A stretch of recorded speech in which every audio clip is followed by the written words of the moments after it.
Hey guys, good morning. Happy Tuesday, the 5th of February. I didn't leave you a video yesterday. I kind of wanted to, but it was a little chaotic of a day. So I hope you all enjoyed the Super Bowl and how that went down. I woke up yesterday. I've been having an issue with my phone like I never had before. It just drained so fast. I mean, literally within minutes. I wasn't taking a charge. So, of course, I had to run to the nearest Apple store yesterday to get that resolved, and the nearest Apple store is an hour away. So, and on top of that, I traveled for business, so I had to make sure I was back in time to get set for that. So, sitting in a hotel in Connecticut right now. First time really in a hotel since I've spent, more than several nights in motels along the journey, so it kind of brings back some memories. I wanted to talk about a couple things today, though, if I could. And then really share with you how you guys helped me get through the night last night. So, talk about that really first. Most of you know I don't sleep a whole lot, and I don't sleep a whole lot in my own home and in my own bed.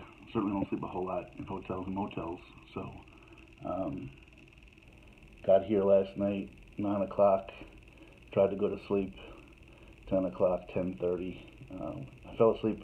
Here's what happened. Fell asleep around 10:30. Woke up, oh God, is it 3:30 yet? No, it was 12:30. So couldn't get back to sleep. The good news about that is I don't need a whole lot of sleep, although today I wonder how I'll hold up. And another part of the good news, I guess, is that I get to use that time to kind of dive into the book and try to write when I can and take advantage of the time. The bad news may be I'm writing the book sometimes half asleep or really sleep deprived. I'm not quite sure how I'm going to make it today. I've got a training seminar or training day planned ahead, and training sometimes is not the most exciting stuff. So eventually the sleep deprivation catches up with me. But I also want to share with you guys how you guys helped me get to sleep last night and how I tried to help, but just kind of soothed me. So along the way, as most of you guys know, I have a great respect and memory of reliving moments and music. I tie it into it. So I have on my phone a music thing created, journey memories, and each one was where I was, with Aaron and Christy in St. Joseph City, or with Bob and Sue in Phoenix. As an example, there's so many more songs I heard when I was with Papa Joe and Pete, hanging out with Jim. So many different songs along the way, so I have this little mix that I play, and it kind of drifts me off to a good place. Not always to sleep, because my mind starts racing, I guess, but thinks maybe it's not the best thing to try to go to sleep too. But anyway, and then around 3 o'clock this morning, my phone started to go off from my workers who had a problem getting with the computer, and you kind of put that fire out. So even if I was asleep, I wasn't going to get a full sleep anyway. But the couple of things I want to talk about ties also back in the journey a little bit. The first one is just, I always talk about, you never know, you're never given tomorrow. And man, I heard, it's not a fake story, it's a real story. In fact, the video I saw of it afterwards was crazy. But if I understand the details properly, a small plane in California, outside of Yorba, I think it was Yorba Linda, which I believe was outside Anaheim, crashed into a residential home, and it killed not only the pilot, but it killed 4 people inside the home. I believe those are the right numbers, and I'm not sure the right percentage of passengers in the plane versus residents in the home. But think about that for a minute. Imagine, you talk about your time and having no control over something. Imagine sitting in your living room in the middle of the daytime and having this thing just come crashing down on you and engulfing your home in flames. I mean, you can try to protect yourself and your family, and you can try to do everything in your power to ensure tomorrow. But man, I'll tell you what, it makes me shake my head. It just makes me shake my head. So guys, it's 4:30 in the morning out here. Wherever you're listening to this, if you're listening to this, look around and appreciate the day. Don't get too uptight. Enjoy your family, enjoy your job, enjoy your family, your kids, your home, your pets, everything. Every day, because you just never know. And the other thing I want to talk about is somewhat religious, but it's not so much religion. It's maybe my day at Sunday service that triggered the topic, but to share it with you guys. I'm going to do a running here too. But at service this morning, the church is going through a revival, and the pastor, the preacher, was talking about in the Bible there's several notations of fasting, and that he was asking the whole church to fast.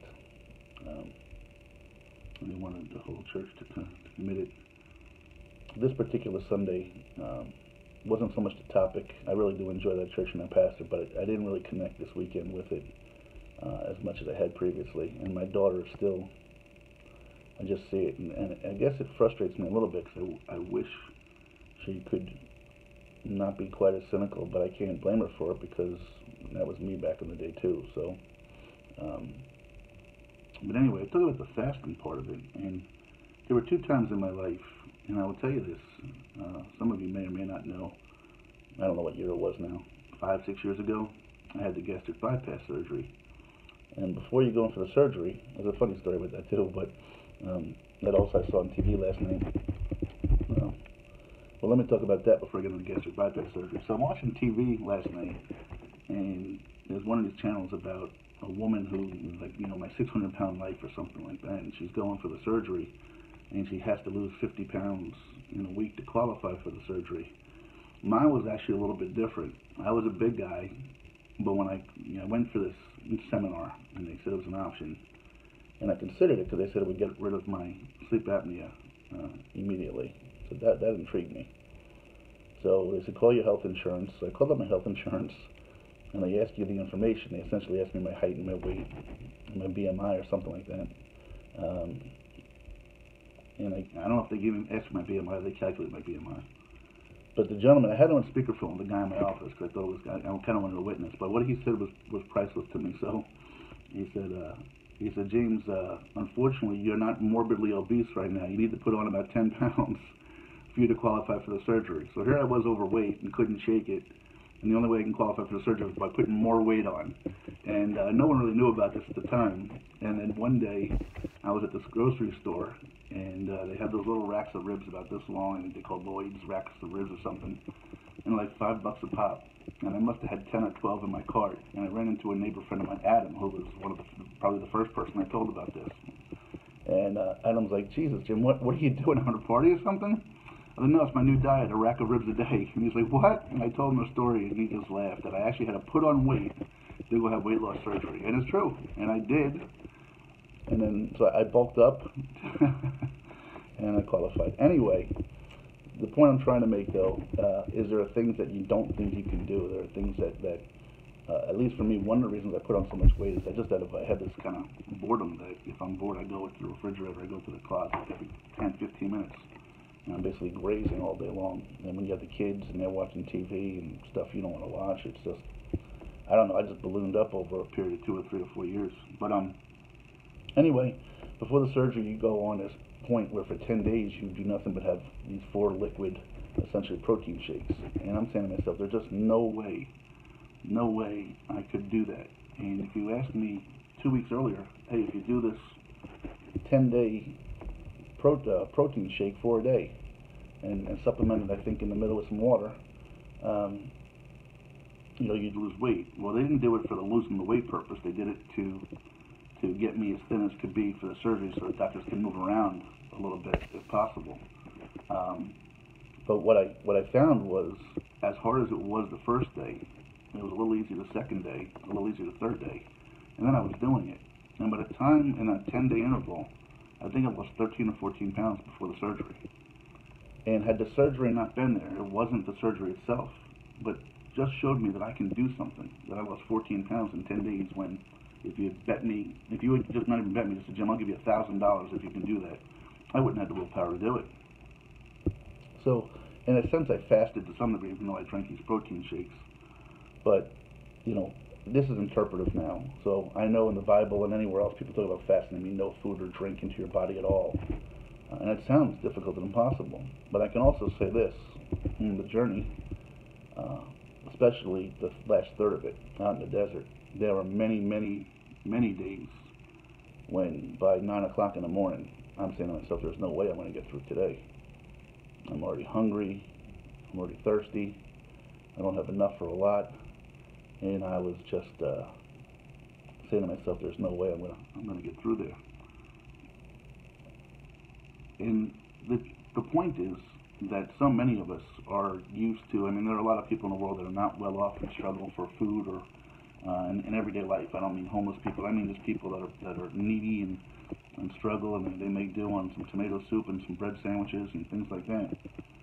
But there's a lot of people, most of us out there listening right now, are fortunate enough that we never are really faced with a situation of going without food for a day or really starving. So you can't really fully appreciate what that means.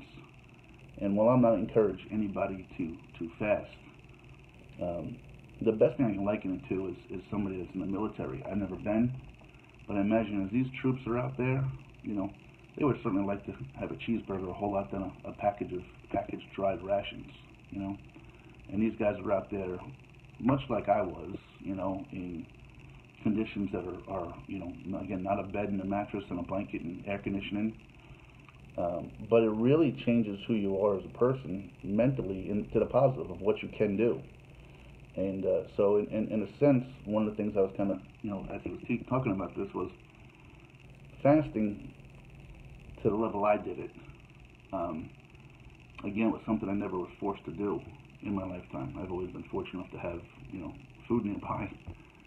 And it's tough at 9 o'clock in the morning when you don't think that you can do something.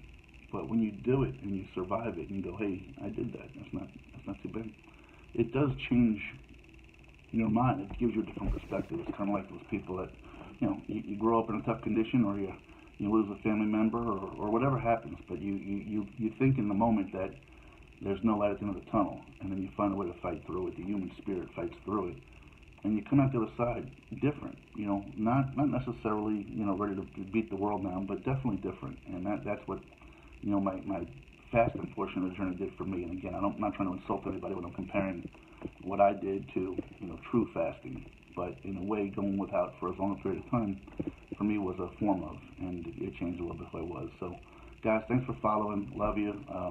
Again, I'll be back here at the hotel tonight and writing the book and taking advantage of the time. And love you and have yourselves a great day. All right, keep the faith and remember to point the thumb when you can.